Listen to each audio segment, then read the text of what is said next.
जवान जय किसान, जय जवान जय किसान, इंकलाब जिंदाबाद, वंदे मातरम, वंदे मातरम, वंदे मातरम, भारत माता की जय। हमारी मांग जो अग्निपथ योजना थी उससे पूर्व जो आर्मी में, चाहे नेवी में, चाहे एयरफोर्स में जो भर्तियां थी जिनकी प्रक्रिया पूरी की जा चुकी थी और जिन बच्चों की केवल बहाली की जानी थी, वो भर्ती प्रक्रिया अग्निपथ योजना जब देश में लागू की गई तब उसको उन भर्तियों को रद्द कर दिया गया।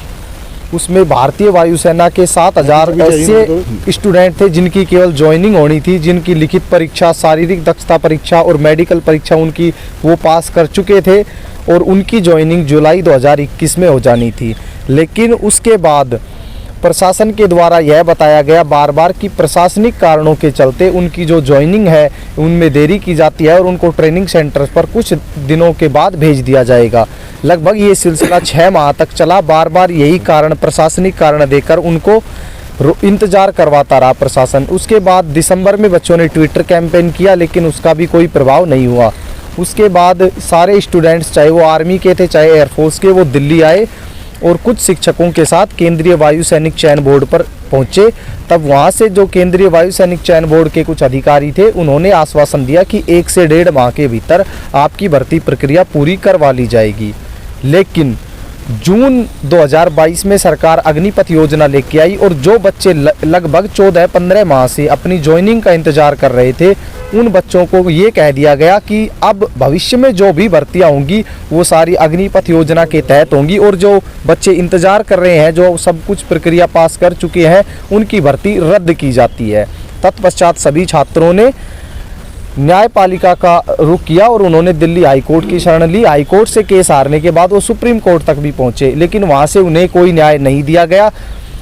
इस दौरान जब रक्षा मंत्री ने विभिन्न राज्यों में रैलियां की तब लोगों ने, बच्चों ने, छात्रों ने वहां पर नारे लगाए कि आर्मी एग्ज़ाम कराया जाए, एयरफोर्स की ज्वाइनिंग दी जाए। रक्षा मंत्री जी के द्वारा भी बार बार आश्वासन दिया गया कि होगी होगी होगी, लेकिन उसके बाद भी नहीं होने पर हम जो कुछ छात्र थे वो नागौर सांसद हनुमान जी बेनीवाल के साथ रक्षा मंत्री कार्यालय पर गए। वहां पर भी आश्वासन दिया गया कि 1-1.5 माह में भर्ती जो प्रक्रिया है वो पूरी करा ली जाएगी। लेकिन उसके बाद भी लगभग 3-4 माह और समय जा चुका है।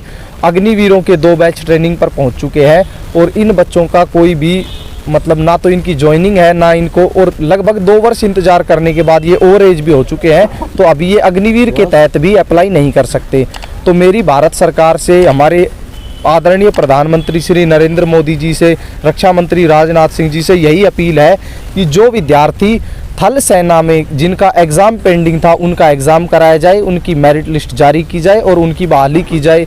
इसके अलावा जो भारतीय वायुसेना के लगभग 7,000 कैडेट्स हैं जिनकी केवल ज्वाइनिंग पेंडिंग है, उनको ज्वाइनिंग देकर ट्रेनिंग सेंटर्स में भेजा जाए। मैं कह रहा हूँ देश के अंदर ऐसे कितने छात्र हैं जो इससे भर्ती से प्रभावित हैं? सर, इसमें लगभग 1.5 लाख छात्र तो भारतीय थल सेना के थे जिनका एग्ज़ाम होना था। उसमें कुछ ऐसे भी छात्र थे जिनके पास एनसीसी के सर्टिफिकेट थे जिनका कोई लिखित परीक्षा नहीं होनी थी, उन्हें केवल बहाली दी जानी थी। आप लोगों को मालूम कब पड़ा कि ये भर्ती हमारी निरस्त कर दी गई है? जिस दिन अग्निपथ योजना आई उस दिन अग्निपथ योजना के जो पॉइंट मुख्य बिंदु बताए गए उनमें बताया गया कि भविष्य में जो भी, चाहे भारतीय थल सेना हो, नौसेना हो, चाहे वायुसेना हो, उनमें जो भर्तियां होंगी अब अग्निपथ योजना के तहत होंगी और पुरानी भर्तियां रद्द की जाती है। अब आप लोगों को चाहिए क्या, सरकार से क्या उम्मीद? सरकार से सर यही उम्मीद है कि सरकार हमारी तरफ देखे, हमें न्याय प्रदान करे, हमारी जो ज्वाइनिंग बची हुई है वो ज्वाइनिंग कराए, क्योंकि सर अभी हम उस स्थिति में भी नहीं है कि दोबारा से अप्लाई करके हम अग्निवीर योजना के तहत भी अप्लाई करके एक जो है जो आर्मी में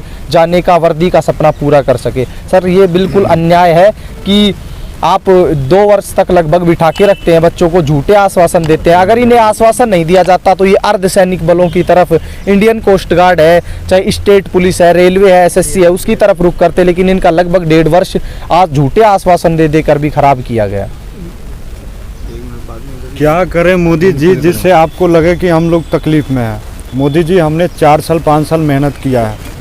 4 साल 5 साल मेहनत करने के बाद दौर मेडिकल निकाला है। मोदी जी, कोई ऐसा दिन नहीं है जिस दिन एक भी युवा बिना रोए हुए सोता नहीं है। जिस दिन से भर्ती रद्द हुआ है उस दिन से कोई ऐसा लड़का नहीं है जो बिना रोए हुए, बिना मतलब रोए हुए किसी भी दिन जगा है। क्योंकि किसी भी लड़का का सबसे बड़ा दिन जो गुजरा है 14 जून उस दिन आपने अग्निपथ योजना लाई और 1.5 लाख युवाओं का भविष्य बर्बाद कर दिया।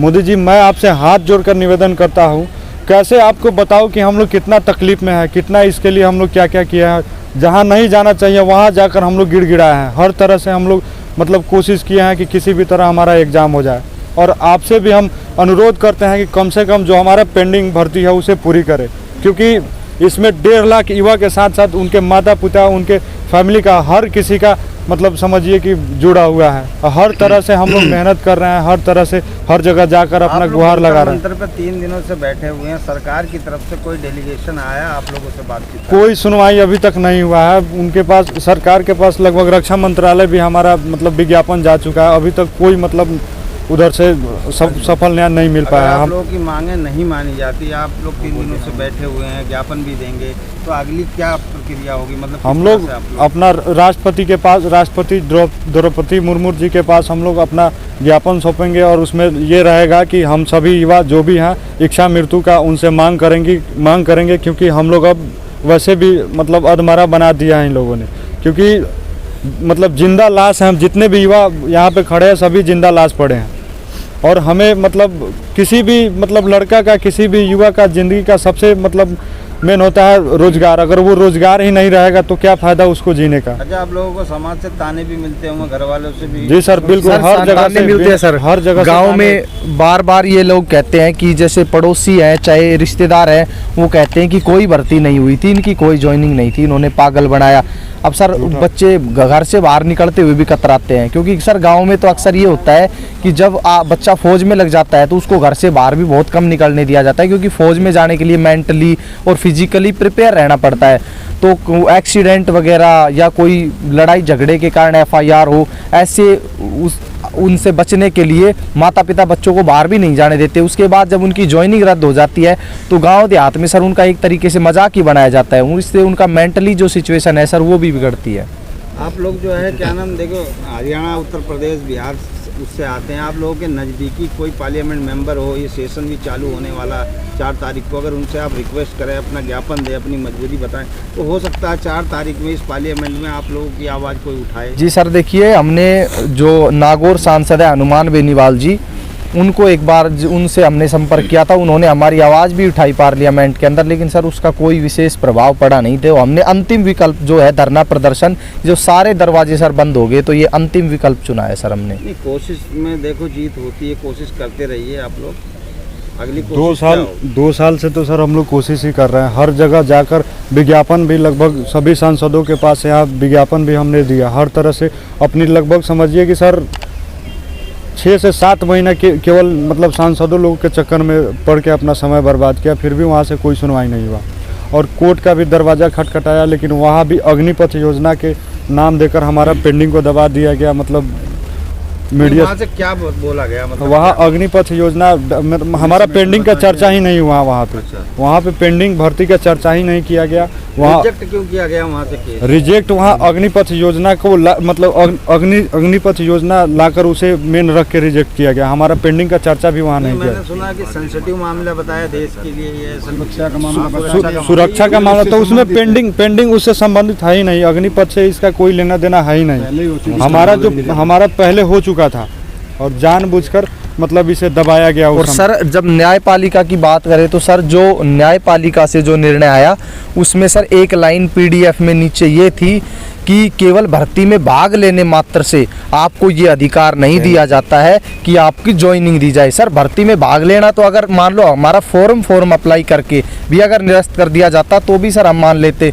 लेकिन सर भाग लेना कहा था सर, प्रक्रिया पूरी हो चुकी थी, वायुसेना की तो प्रक्रिया पूरी थी। आपने उन बच्चों को अंधेरों में रखा, 1 वर्ष तक आप उनको बार बार ये बताते रहे कि प्रशासनिक कारणों से ज्वाइनिंग डिले हो रही है, और फिर आपने उनकी ज्वाइनिंग रद्द कर दी। थल सेना के बच्चे थे, अगर आप ये बोल रहे हैं कि 2 वर्ष से अग्निपथ योजना पर काम चल रहा था, तो जो थल सेना के जो विद्यार्थी थे जिनका एग्जाम पेंडिंग था, आपने बार बार उनके एडमिट कार्ड जारी किए। अगर जब 2 वर्ष से काम चल रहा था तो आप 2 वर्ष पहले ही भर्तियों को कैंसिल कर देते, तो ये बच्चे कुछ और तो तैयारी करते, अपनी स्टेट पुलिस वगैरह चाहे कुछ भी करते। चलो इनका वर्दी का सपना तो आप तोड़ भी देते, तब भी तोड़ देते, लेकिन कुछ तो होता। आपने 2 वर्ष तक इनको अंधेरों में रखा, लगभग लगभग 25 लाख रुपए सर हाई कोर्ट से केस लड़ा, प्रशांत भूषण सर को हायर किया, बच्चों ने अपनी जेब से 1000 500 रुपए का सहयोग करके वो केस में 25-26 लाख रुपए लगाए, वहां से भी उनको निराशा मिली सर। तो ये तो सर सख्त बिल्कुल ये अन्याय है कि देश के युवाओं को ये सरकार बहुत मतलब संज्ञान में लेके काम करती है, आपको क्या लगता है इस पर? सर देखिए मेरा तो ये है सर, अब मोदी जी कह रहे हैं 2 करोड़ रोजगार दिए हैं, तो सर जो बच्चे 1.5 लाख बच्चे ऐसे हैं जो भारतीय थल सेना का जिनका केवल लिखित परीक्षा उनकी पेंडिंग थी, लगभग 7000 बच्चे ऐसे हैं जिनकी केवल ज्वाइनिंग होनी थी भारतीय वायुसेना में, और उसके अलावा भारतीय वायुसेना का एक एग्ज़ाम भी करवाया गया था जुलाई 2021 में, जिनका रिजल्ट उसका जारी नहीं किया गया, तो वो उसमें भी सर 1.5 लाख बच्चे होंगे जो उस एग्ज़ाम का भी परिणाम आने पर पास होते। तो सर मैं जितना देख पा रहा हूँ उस हिसाब से तो जब इनको सर रोजगार नहीं मिल पाया है जो सारे चरण पास कर चुके थे, तो सर इसके अलावा सर क्या ही उम्मीद की जाए फिर? सुनने में आया ज्ञापन में भी 10 लाख नौकरियां निकाली है मोदी जी ने। अब सर आप मोदी जी 50,000 बच्चों को रोजगार मेले में सर अपॉइंटमेंट लेटर बांट रहे हैं, तो यहाँ सर 1.5 लाख का तो रोजगार छीन लिया, जब आप 1.5 लाख रोजगार छीन के 50,000 को अपॉइंटमेंट लेटर बांट रहे हैं, तो सर ये कोई सकारात्मक दृष्टिकोण से देखे जाने वाली चीज़ तो है नहीं। लेकिन चलो सर, अब सरकार ने आवाज़ सर बार बार दबाई है, हम तो सर हर प्रकार से दरवाज़ा खटखटा चुके सर। बताइए। मैं भी मोदी सरकार और माननीय रक्षा मंत्री से कहना चाहूँगा कि हमारा एग्ज़ाम करा दें, हम बहुत ज़्यादा परेशान हैं। अब मतलब कब तक रुलाएंगे, हम बड़े ही मायूस हैं और हम यही कहना चाहते हैं कि हमारा एग्ज़ाम करा दो। अग्निपथ स्कीम आप लेके आए कोई बात नहीं, हम उसका विरोध नहीं करते हैं, लेकिन हमारी पेंडिंग भर्ती को तो करा दें जिसके लायक हम हैं और आज भी हैं। अब यही समझ नहीं आता कहाँ जाएं कहाँ ना जाएं। ना तो अग्निपथ का तो हम कोई जिक्र ही नहीं चला रहे हैं, और 2 साल हमें अंधेरे में रखा गया और जिससे हमारी एज जो कैटेगरी थी वो भी निकल गई है। लेकिन हम उनसे यही बार बार उम्मीद करेंगे और उनसे प्रार्थना करेंगे हमारी पेंडिंग। जैसे क्या मांग रखेंगे? हम उनसे यही मांग रखेंगे कि अगर हमारा जो जितने बच्चों के सिलेक्शन हुआ है उनके ज्वाइनिंग देकर और हमें बहाली कराई जाए, नहीं तो फिर हमारे पास बस एक ही ऑप्शन है, इच्छा मृत्यु की हम मांग कर रहे हैं, जो हमें वो दे दें, उसके बाद हमारे पास कुछ नहीं है, जो बचा है वही बचा है।